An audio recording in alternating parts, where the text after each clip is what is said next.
Hello दोस्तों, स्वागत है आपका आपके अपने चैनल मार्केट सपोर्ट में।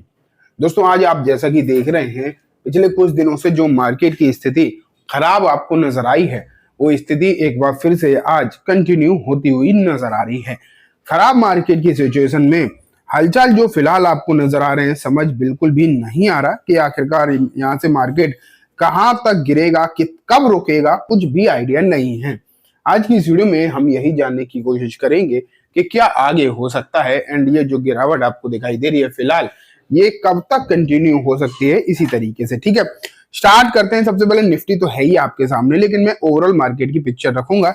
लेकिन यहाँ पर आप देख रहे हैं पहले तो कि निफ्टी 22,837 पर फिलहाल चल रहा है जिस समय मैं वीडियो रिकॉर्ड कर रहा हूँ, मार्केट के बंद होने से 20 मिनट पहले। ठीक है, अभी अगर हम देखें तो 1% की गिरावट तो आपको निफ्टी में नजर आ ही रही है।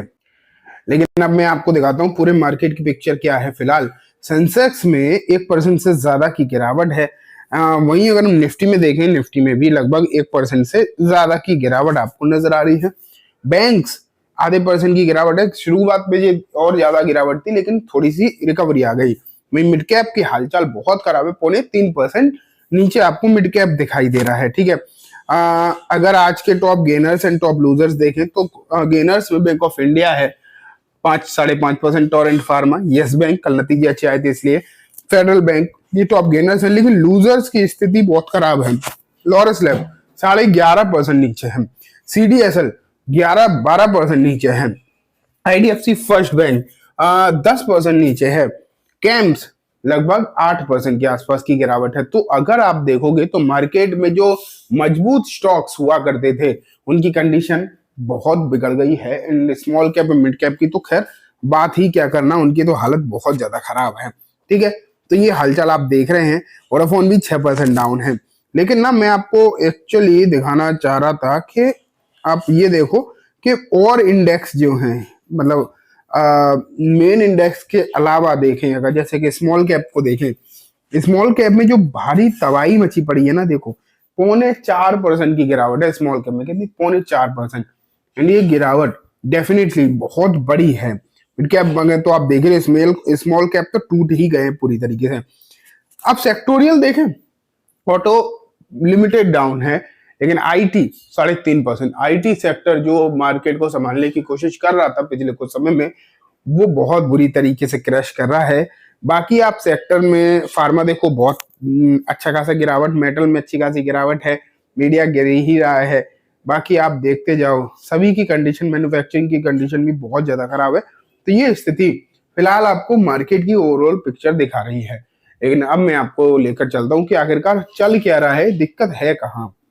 ये देखो, Sensex crashes 900 point, investor lose 10 lakh crore, why is the Indian market falling today. तो देखते हैं कि यहाँ पर क्या इन्होंने लिख रखा है, क्या रिपोर्ट जो पब्लिश कर रखी है। ऊपर तो वही है, मार्केट की सिचुएशन है, उसे ही समझा रखा है। लेकिन यहाँ देखें, पहला जो पॉइंट है बजट इन फोकस।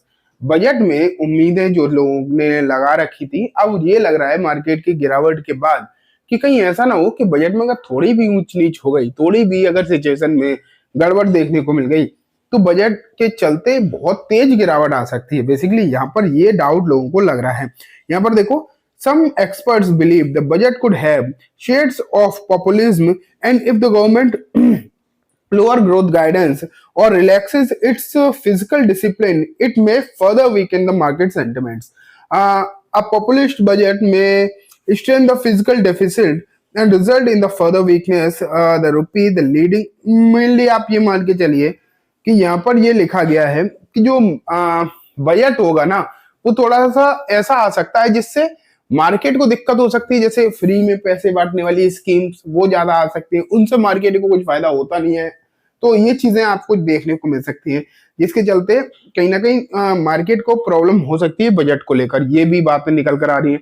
लेकिन साथ में जो वीक अर्निंग आ रही है कंपनीज की, रिजल्ट आ रहे हैं, रिजल्ट उतने बढ़िया नहीं आ रहे जितनी की वैल्यूएशन अच्छी चल रही थी, वैल्यूएशन प्रीमियम थी। ज्यादातर counter small cap and mid cap तो बहुत ही ज्यादा हवा हवाई हो रहे थे। तो प्रीमियम वैल्यूएशन के लिहाज से अगर हम देखते तो जो Q2 के, मतलब Q3 की जो अर्निंग आ रही है वो उतनी अच्छी नहीं आ रही। तो ये भी कहीं ना कहीं दिक्कत है। Massive foreign capital outflow, FIIs बिकवाली कर रहे हैं, नो डाउट, इसमें कोई भी डाउट नहीं है। FIIs बिकवाली कर रहे हैं, एंड वो तो पिछले काफी लंबे समय से बिकवाली करते हुए दिखाई दे रहे हैं। लगभग अगर आप देखेंगे तो उन्हें तो महीनों के हिसाब से हो गया समय जहाँ बिकवाली करते करते, तो ये प्रॉब्लम अपने आप में बनी हुई है ही। US फेड फैक्टर, अब ये चीजें अगर आप देखोगे जब गिरावट हो रही है तो ये US का जो फैक्टर होता है ये हमेशा इंक्लूड ही हो जाता है। तेजी में होते हैं तभी ये सब चीजें होती, तो इससे कोई फर्क नहीं पड़ता, वो छोड़ दो, ठीक है। हाँ, ये पांचवा पॉइंट फिर भी थोड़ा सा वैलिड नजर आता है, concern over Trump's tariff policies. तो यहाँ अगर आप देखो ट्रम्प की जो पॉलिसीज, टैरिफ पॉलिसीज हैं, उसका डर तो डेफिनेटली है ही। वो तो शुरुआत से है, जब से ट्रम्प जीते हैं, उन्होंने जब अपनी स्पीच दी थी तब से ये प्रॉब्लम कहीं ना कहीं है ही, ठीक है।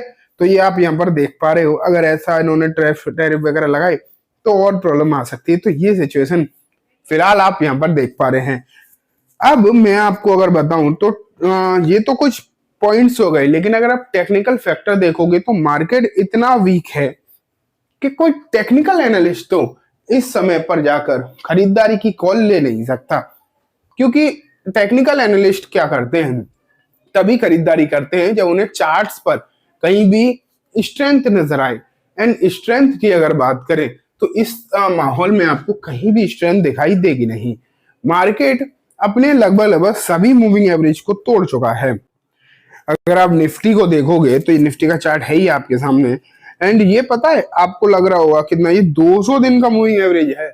तो मार्केट अपने 200 डेज मूविंग एवरेज से भी नीचे चल रहा है, एंड 200 डेज मूविंग एवरेज से नीचे चलने का सीधा सीधा मतलब है, देख पा रहे हो मूविंग एवरेज है 200 डेज का, इसका सीधा सीधा मतलब निकल कर आता है कि मार्केट की स्थिति बहुत ही ज्यादा खराब है।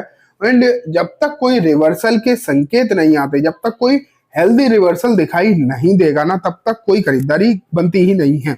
मार्केट में अगर आप देखोगे तो जो लो बन रहे हैं ना, ये लोअर लो बनते चले जा रहे हैं। लोअर लोस का मतलब सीधा सीधा है कि मार्केट में स्ट्रेंथ है नहीं, थोड़ी बहुत बाइंग आती भी है तो वहां पर सेल ऑन राइज होता है। तो बेसिकली अगर आप देखोगे तो मार्केट में भी बाई ऑन डिप्स की जगह सेल ऑन राइज चल रहा है। ये और खतरनाक सिचुएशन जो है बनी हुई है, इसलिए मुझे जहां तक लगता है दोस्तों, अभी नई खरीदारी के लिए बहुत ज्यादा सोच विचार करने की जरूरत है। इस तरीके की पैनिक के माहौल में कोई भी नई खरीदारी मेरे हिसाब से अभी नहीं करनी चाहिए। तो ठीक है दोस्तों, ये कम्प्लीटली बात हो गई पूरे मार्केट के बारे में। उम्मीद है आपको सब कुछ अच्छे समझ भी आ गया होगा। अब मैं इस वीडियो को यहीं खत्म करूंगा। जाने से पहले बस एक बार बोलना चाहूंगा, वीडियो अच्छी लगी हो तो इसे लाइक करना, चैनल को भी जरूर सब्सक्राइब करना, जाते जाते बेल आइकन दबाना, जिससे कि जब भी मैं कोई नई वीडियो डालूं आपके पास नोटिफिकेशन आ जाए। एंड दोस्तों, वीडियो सिर्फ और सिर्फ एजुकेशन एंड इन्फॉर्मेशन पर्पस है, तो इसे किसी भी तरीके की बाइंग से लेकर रिकमेंडेशन के तौर पर बिल्कुल ना देखें। Thank you.